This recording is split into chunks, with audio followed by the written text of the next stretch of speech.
I'd go visit these junky properties that were waist deep in garbage. And we would go order a bunch of 40-yard dumpsters and go clean them out. Ben and I are very lucky. We'll mountain bike in the morning. We won't talk about work. We'll work together all day. And sometimes things are kind of pressured and tense and have disagreements. And at the end of the day, we go home and it's fine. When we're mountain biking, we're mountain biking. When we're working, we're working. When we're at home, we're at home. Business decisions are not made at the dinner table. You had asked about working with Bruce and working as a family. It hasn't always been this easy. There was one deal in particular where I walked in with the contract. I was all excited. I threw it on Bruce's desk, got another one. And I stormed out of the office. I was pretty upset and said, come on, what do you mean what's next? He said to learn more about my work personality because growing up, it was always that father-son relationship.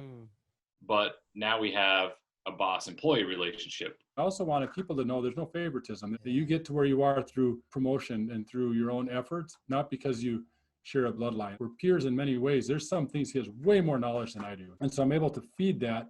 And then there's gifts that I have, my negotiating power that I can bring to the table. So that's becoming a pretty dynamic team, I think, going into our next generation of Bakerson properties. And I did have a goal at one time to be the #1 wholesaler in Phoenix. I don't know if we were or not. I know we were one of the most prominent, and we're one of the few that are still in business. When the market crashed, many of them went out of business, and we reevaluated. And that's actually when we had our best business, was after the crash. Jack, I got our company name. He said, what's that? I said, Bakerson. He said, that makes me so mad. He said, that kind of ticks me off. And I said, why? He says, I wish I would have thought of it first, because his dad and my dad worked together in the 60s for my grandfather in the Willette Bakery. We're SOBs. I'm a son of a baker.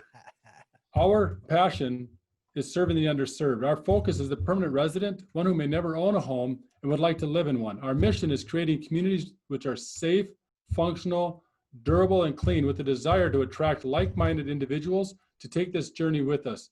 And our promise is to leave all things better than we found them. Our vision statement is very simple: creating high-performing legacy assets. Legacy to me is not flash. Legacy is handing something to the next generation that they can create and make more profitable than the previous. These kids in these neighborhoods did not choose to be born here. They did not choose this income bracket. So we have to remember that these are all human beings. And in fact, those people are the backbone of America. That's the workforce America.